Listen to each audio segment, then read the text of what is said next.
Good afternoon, everyone. My name is Jordan Tigani. I'm a software engineer and manager on Google BigQuery.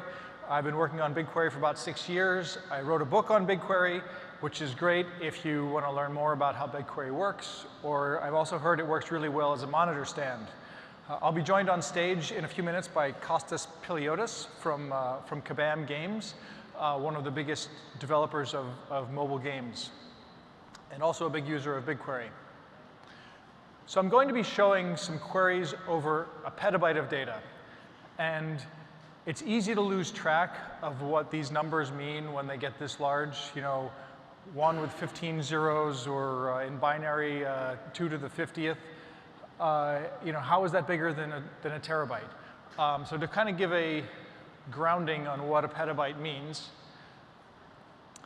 if you put a petabyte onto floppy disks and you stack them up, they would be 3 miles high. That's higher than 12 Empire State Buildings. Maybe you've got a mobile phone that has 4G internet and you feel like, hey, this is pretty fast. If you wanted to download 4 petabytes on your phone, it would take 27 years.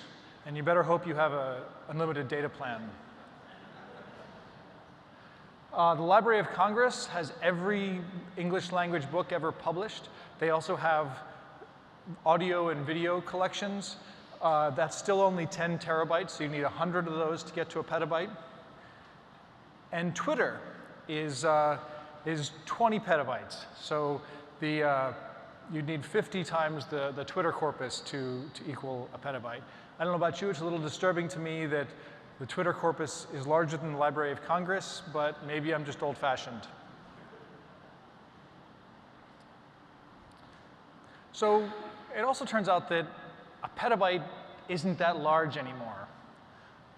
A lot of people have store genomes and do genome processing in BigQuery, and just 2 micrograms of DNA can store a petabyte worth of data. Every day, a petabyte's worth of video is uploaded to YouTube. That's a lot of cat videos. And you know, maybe you think, well, a petabyte's not relevant to me. If you have a few dozen servers and they're logging at a pretty decent clip, in a few years, you're going to have a petabyte as well. So what does a petabyte look like? Can we switch to the demo, please? So we went out and we looked for a petabyte data set. And it turns out there aren't any public ones, and there aren't even any reasonable ones for sale. So we generated one ourselves. So we had 40 virtual machines working for 2 weeks solid in order to come up with 1 petabyte. So this is a retail data set simulating retail sales. So we've got a customers table, which has customer information. And we've got about 4 million customers. We've got about 2 million products that has the products table has product information. And then the interesting table here is the sales table. 1 trillion rows and 1.09 petabytes. To give an idea of what this looks like, we have the basically sales ID, we have date and customer information, and then we have individual line items. And I kind of want to show you what this looks like because there's some games that you can play if you've got a column store like BigQuery does that make it easy to sort of generate a fake, make it easy to cheat when you're generating large amounts of data. And I just want to show that we're not doing this. We don't have a large padding field that we never end up using. And also you can take advantage of column compression by having the same element multiple times. And actually this table compresses extremely poorly because we have so many unique floating point values. I just wanted to make sure that it was clear that we're not trying to pull a fast one here. So I'm going to run a query over this table, and this query is going to process 1.09 petabytes. Now in BigQuery, you only pay for processing the columns that you are reading in your query. So most of the time, you wouldn't actually read all of the columns in a table, but I wanted to show you can do this in a reasonably fast amount of time. So this is doing a select star, and it's doing a filter by the order name. So here's a query that you might be a little more likely to run. It's computing the total sales for a particular customer by date. And I'm going to run this concurrently while this other Petabyte query is running, just to show you that, hey, you can run multiple very large queries at once. And before these finish, I'm going to switch back to the demo, sorry, to the presentation, please. Oops, there we go. I'll come back to those in a second to show how long those took. I'll also show some more interesting, hopefully faster queries after that. So what is BigQuery? Hopefully you haven't wandered into the wrong room and you've heard of BigQuery. Maybe you heard the Spotify folks talking about it and how well it's working for them. But BigQuery is a fully managed NoOps data warehouse. And when we built BigQuery, we didn't actually realize how important this NoOps part was. We just thought we were building a big data query engine. But talking to customers and seeing the way it's used, the NoOps, I think, is really the killer feature. And that means you don't need indices. You don't need instances. You don't need to worry about replication. You don't need to worry about upgrades and downtime. We worry about all that stuff, so you don't have to. Hopefully, I'll be able to show today that BigQuery scales to petabytes. We have many customers that have petabytes of data. Hopefully, also believe that it's fast after showing some of these queries that I'm running. It's got the convenience of SQL, so you don't need to write code in order to interact with it. You can write code if you want to. We have user-defined functions that you can write in JavaScript. And it's durable and highly available. And to give an idea of what the traditional approach to highly available analytics looks like, this is the green boxes here are essentially what you get if you buy an instance from one of our competitors. And all the rest of the things around here you have to build yourselves. When you use BigQuery, we handle all of that for you. I worry about replication. I worry about whether the network is working. I worry about upgrades, and my team and the ops people at Google care about all this stuff very deeply. But for you, what it looks like, it's just a big red button. You run your query, you upload your data, and it all just works. So what do our customers say? Well, according to one of our customers, at least, BigQuery is the best thing that ever happened to him. And as I was preparing this talk, somebody said to me, I think sometimes people exaggerate a little bit on Twitter. And I thought, man, I guess we could use a second opinion. And so we've got Kostas Piliotis here from Kabam.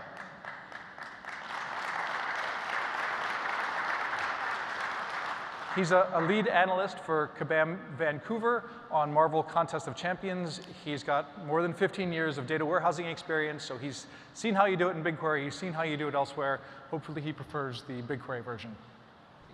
Thanks.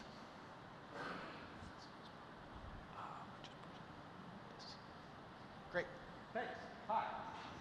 Thanks, Jordan, for the introduction. I've been a data analyst and data warehousing person for about 15 years. I learned data warehousing from TDWI, and I've taken the courses from Kimball. Star schemas were always kind of a big hack on relational databases working as data warehouses. BigQuery has really enlightened me and changed my life significantly, and we're going to talk about how. So here's some of the games we have at Kabam. Probably a lot of people in this room saw the presentation that Spotify put on next door. I did too. We have a much different problem at Kabam because we have a lot of different games that have very different analytics needs. Some we acquire through acquisitions. Some we've grown historically from a MySQL-based game. Marvel Contest of Champions was the first large-scale game based on our platform to use BigQuery. And the data volumes that we've gotten, we wouldn't be able to handle them any other way. Our existing infrastructure before we launched Contest of Champions worldwide, we have a bunch of servers running our game. So our game is basically a thin client, a dumb client, talking to our servers that do all the processing. Some games aren't built like that, and they're very prone to hacks. So we built it from the server out. They write logs to Scribe log aggregator. Scribe is a technology built by Facebook to aggregate logs. And they talk to MongoDB in the background. Unfortunately, for people who hate SQL, SQL isn't dead, which is why BigQuery fills that role for us. Mongo is a lot tougher to query than traditional SQL databases, so all of our analytics is done from an SQL-based data warehouse. At the time, we were using Amazon Redshift, and this was the system that worked well for Fast and Furious 6, which is a much smaller scale game than Marvel Contest of Champions. We also have these workers that did our ETL that transferred the data from S3 to Amazon Redshift, and then we consumed Redshift into Tableau. That worked fantastic for Fast and Furious 6, but we were drinking from a fire hose when Marvel went worldwide. Thanks, Play Store, for the featuring, but we couldn't handle the data anymore. The majority of the bottleneck was in Redshift. We had to use an SSD-based Redshift cluster to get any sort of performance. We continued to upsize that cluster to the point where it was costing us $100,000 a month. We had massive contention on our ETL. We had to change our sort keys in Redshift. If anyone's familiar with Redshift, you know each table can only have one sort key.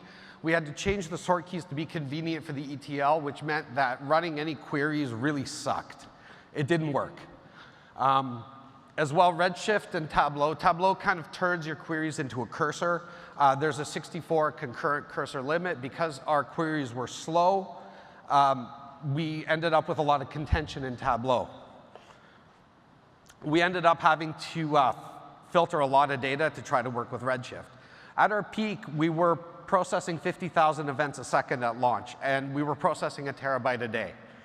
For 6 weeks, we didn't really have any logging or any reporting or didn't know what was going on in the game. And as the lead analyst for that game, my job was really boring. Costas, how's our KPIs looking? Yup. So why BigQuery? It took us 6 days to get caught up. When Google first released BigQuery, you could only do small table to large table joins. So it was kind of more of a traditional solution for star schemas.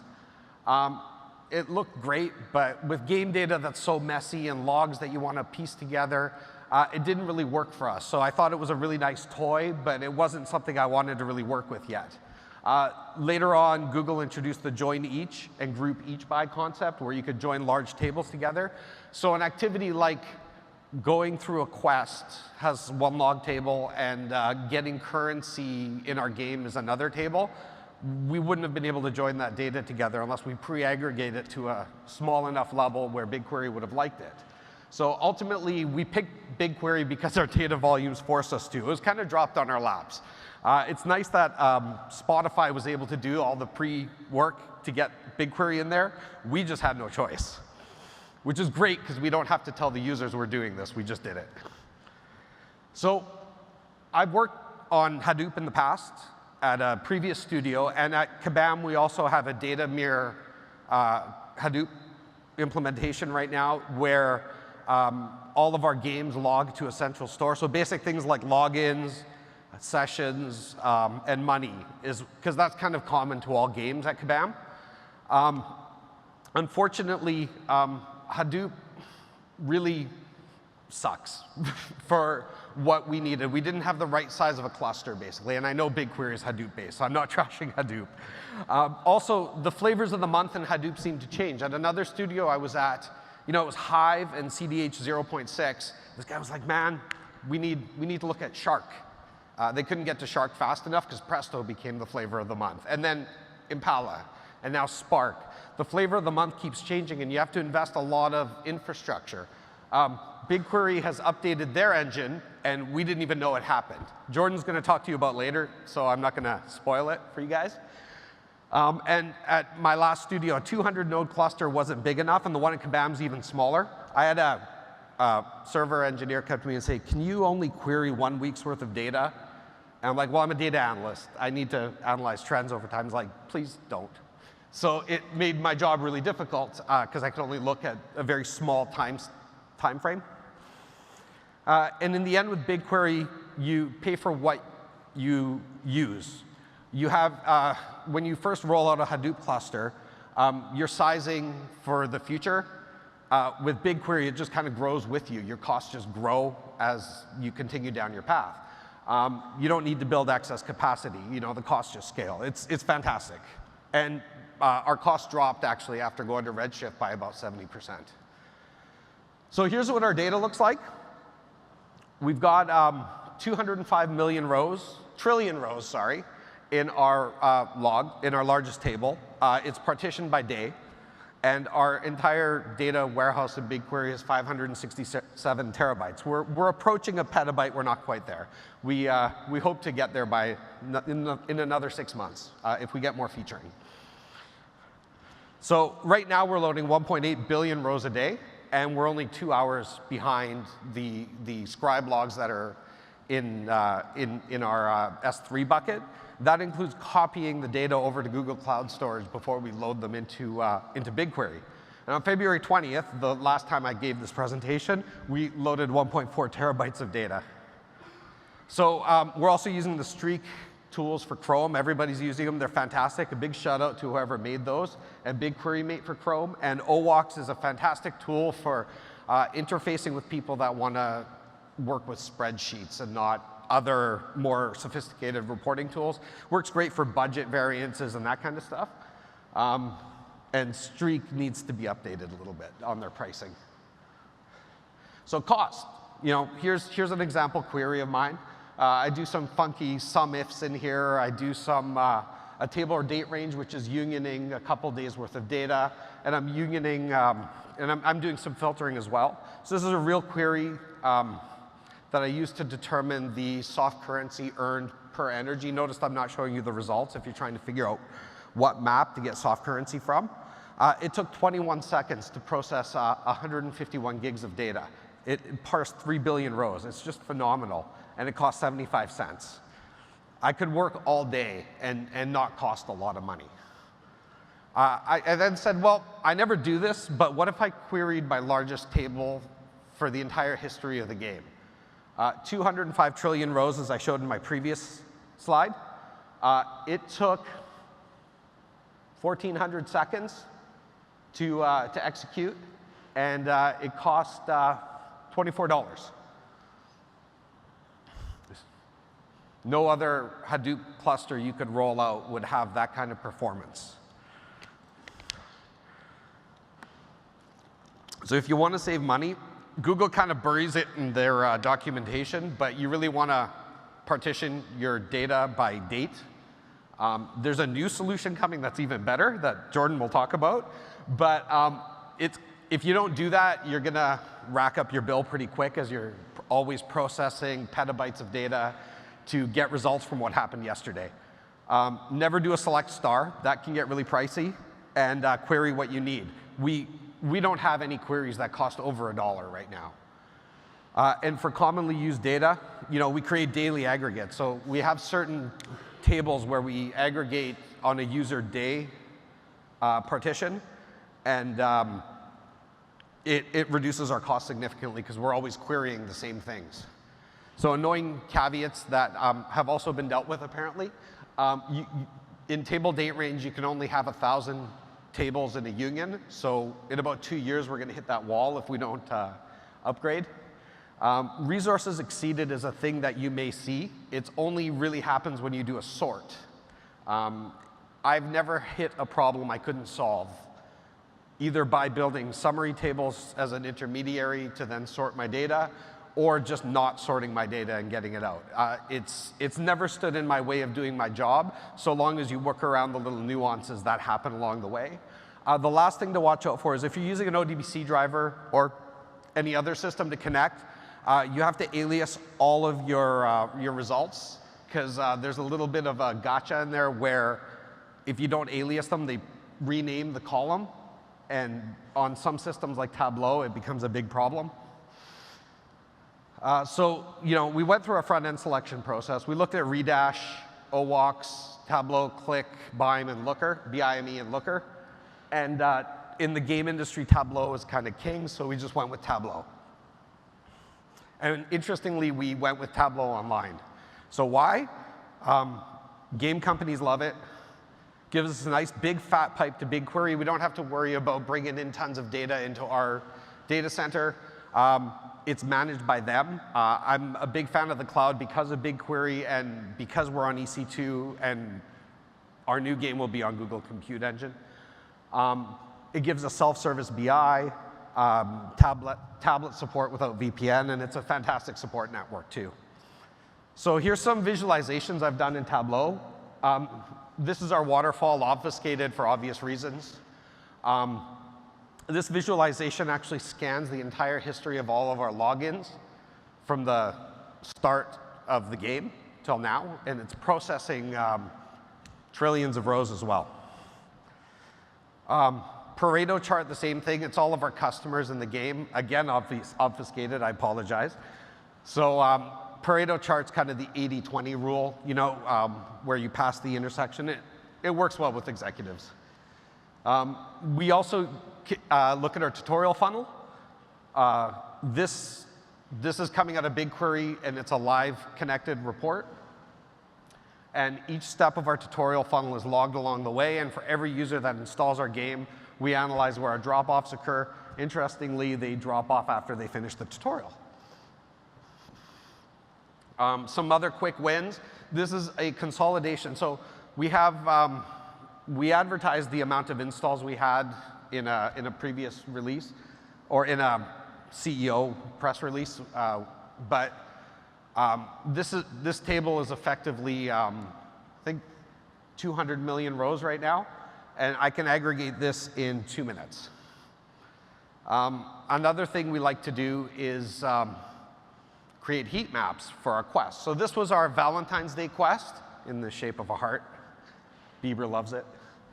And our designers use this almost exclusively to figure out where users are stumbling to, or not stumbling, to make it harder. And hopefully they give us some more money. We also analyze our currency economy, our ebbs and flows. This is a consolidation of that 200 trillion row table. And every day Tableau refreshes an extract and stores it. This point here shows a place where users are building up currencies. The red line is basically 0, so we hope they spend everything they get. So on that day, we ran a promo where you could get more currency for a little cheaper. We then introduced an offer to spend that currency, and we start to see that that velocity starts to wane to the right, which is about the time we can start introducing a new offer in our game. So with 15 months at Kabam, BigQuery was the only tool out there that could solve our bandwidth issues in loading the data and get us caught up and doing the data analysis we need. I've been able to mine game data over the life of our product and that I never thought was possible in any traditional data warehouse. The days of purging historical data are now over. We can just mine our data as we need to. It's got a low cost of ownership. Given that we have 10 analysts right now that are constantly hitting BigQuery, the costs are still quite reasonable for the value it brings to us. We have a positive ROI on the analysis we use, and it's just worked wonders for us. And it doesn't stand in the way. I hate tools that produce limitations for me. There's no limitations at all, except for that order by issue. You know, ultimately, it lets me focus on the data. So, I mean, it was ready for us. We just didn't know it. You know, it's probably going to be ready for you too. And that's it. I'll turn this back over to Jordan.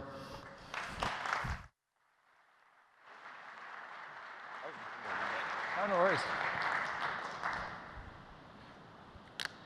Thanks, Kostas. It's always fun to see people that are actually using things that you build in interesting ways that you hadn't thought of. That's cool. So how did we get here? Google's first product was Google Search, and Google Search is a big data problem. So Google has been working on big data problems for a long time and produced this wonderful list of really cool things. The one we're talking about today is Dremel. And Dremel is the precursor of BigQuery, or the internal name of BigQuery. And Dremel was created in 2006 when an engineer named Andrei Gubarov got tired of waiting for his map reduces to finish, and while he was waiting for map reduces to finish, he decided to move all of his logs into a new columnar storage format that he started building, and built a SQL engine on top of it. And pretty soon he had an intern, and a couple more people started working on it, and people at Google started to really like it. Fast forward 10 years, Dremel is mission critical, absolutely mission critical at Google. Google is a data-driven company, and without Dremel, Google can't get the data that it needs, understand the data that it needs to make its business decisions, from interview load on engineers, to hardware ops, planning capacity, to code stats. It's used by virtually everyone at Google across job function. And the amounts of data that are processed are pretty staggering. Dremel is BigQuery. It's the same team. Internally we call it Dremel. Externally we call it BigQuery. It's the same code base. We have an internal copy of the Dremel, the trees, but it's the same thing. And BigQuery was launched to general availability in 2012. And so this slide shows the rate of change in BigQuery. The yellow line are the number of code changes that have gone in over the years. As you can see, those numbers have been increasing, as have the number of features that we've been releasing. So what have we been up to lately? Well, BigQuery, we spent the last, say, year improving the underlying infrastructure. We wanted to make queries just work. Bigger queries just work. Things that were not the way people do them internally just work. And the nice thing is that to our customers, they didn't notice anything change. There was no downtime. They didn't have to do upgrades. Things just got better. And so some of these I'll talk about are pretty fundamental to how Dremel works. So in the Dremel paper, and in virtually every BigQuery talk that's been given, there's a slide like this, and it talks about how queries come in at the root level of this serving tree.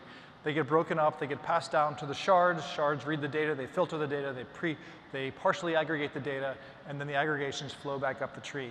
This works really amazingly great. It lasted us for 10 years. But for complex queries, things like joins, things like group bys that have multiple different keys, it doesn't work quite as well. So we built Dremel X, which instead of a static tree, it builds a dynamic tree based on your query.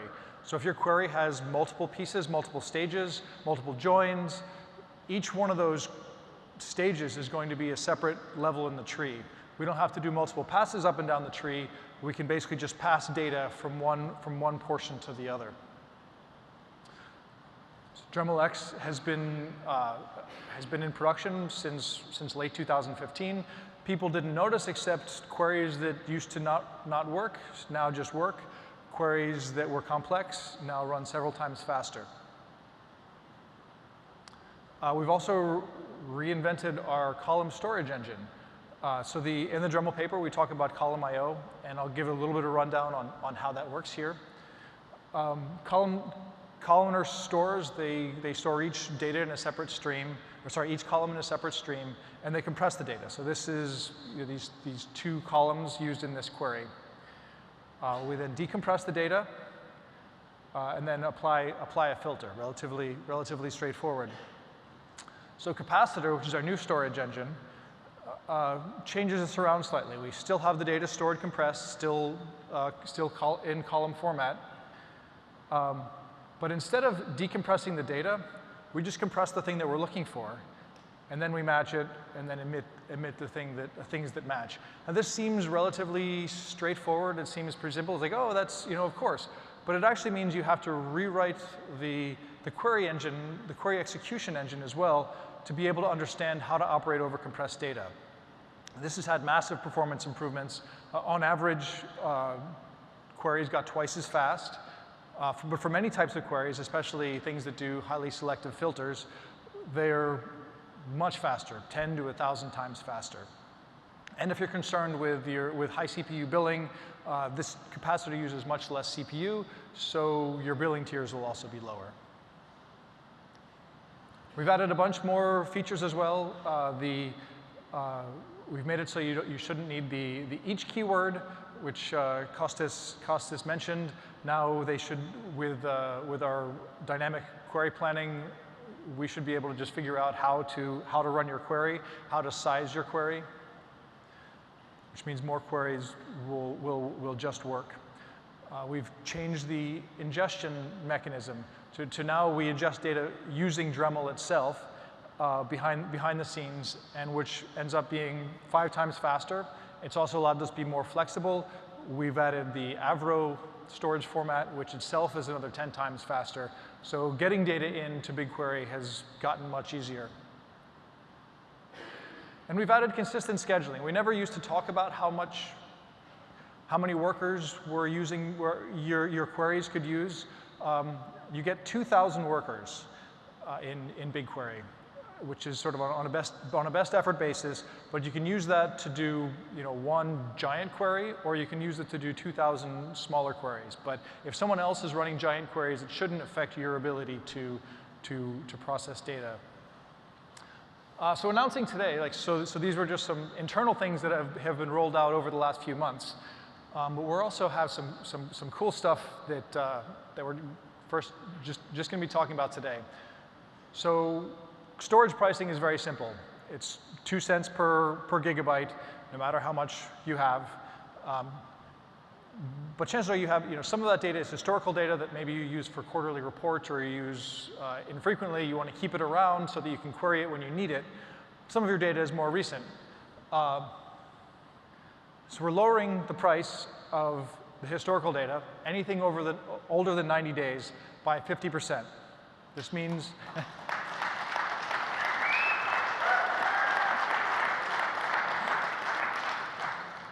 This means all of your old data either gets 50% cheaper, or you can store twice as much of it for the same price.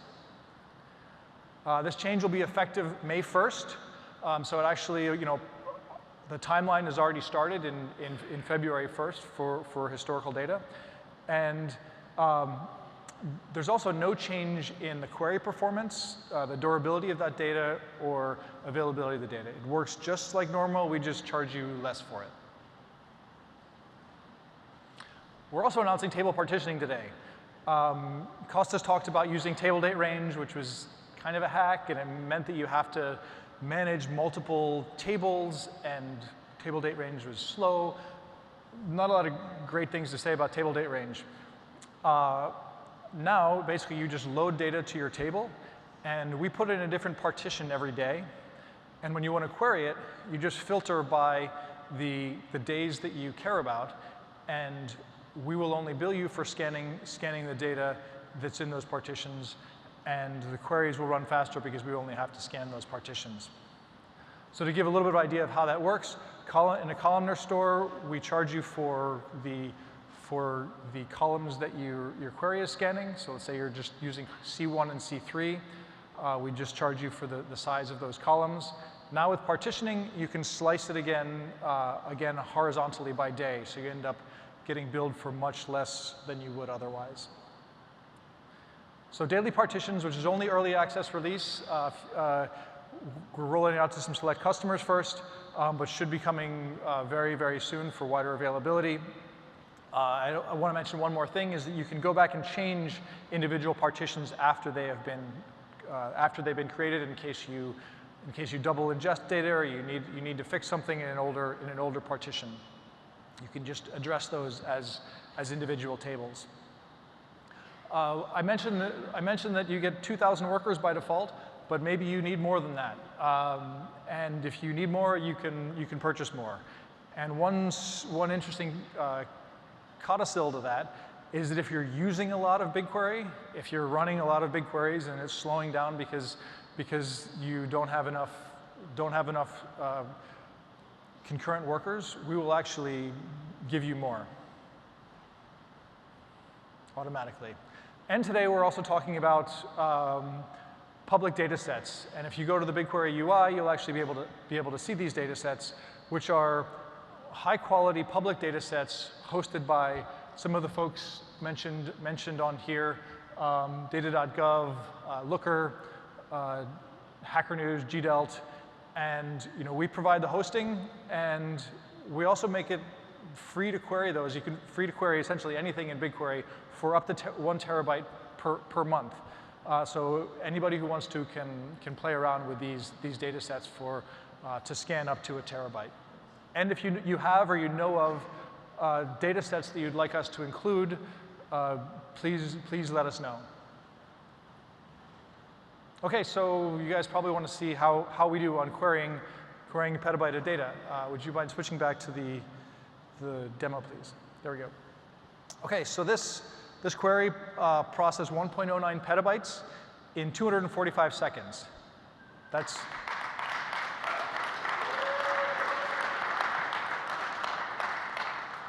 4 terabytes a second, in case it doesn't otherwise seem fast. This other query we did took a little bit longer, took 429 seconds, but it was actually doing more. But in general, you may not care about processing all 10 years worth of data. You may want to use partitioning, which I was showing before. So let's take a look at filtering this by partition. Let's query just one month of data. You can see that we've added the partition load time pseudo column here to find only the data between January 4th and February 4th. So that took 14 seconds for 1 month worth of data. And just for fun, let's try just looking at one day worth of data, and let's see how long this takes. That was 3.2 seconds. We're querying a petabyte table. That's pretty cool to me. Now, well, we didn't actually scan the whole petabyte table, so maybe you'd think that's cheating. But on the other hand, you could have done any partition you wanted of that whole petabyte, and we also only bill you for scanning 10 gigabytes. So we're making it actually affordable to query over these size tables, as well as making it possible. And you may think, well, the queries we just ran are pretty simple. They're not all that, they're just scan, filter, aggregates. What about something interesting? So this query does a regular expression. It takes an entire month of data. It does a regular expression over the product keys. It flattens out those line items, and then it does a join against the products table to get product names. And then we use a window function to compute a running average over the last 7 days. So this was 21 seconds to do a join query and window functions and over an entire month.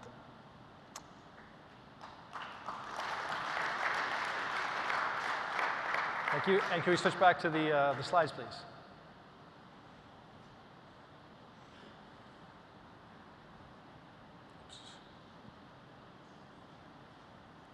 OK, so what have we talked about today? So we talked about Capacitor, which make your queries faster.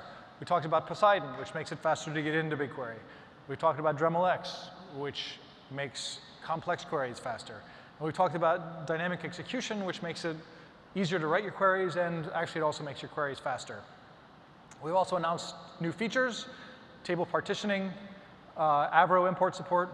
I actually didn't mention automatic schema inference, but we did also launch that today. So your imports and your federated queries, you don't actually need to specify the schema.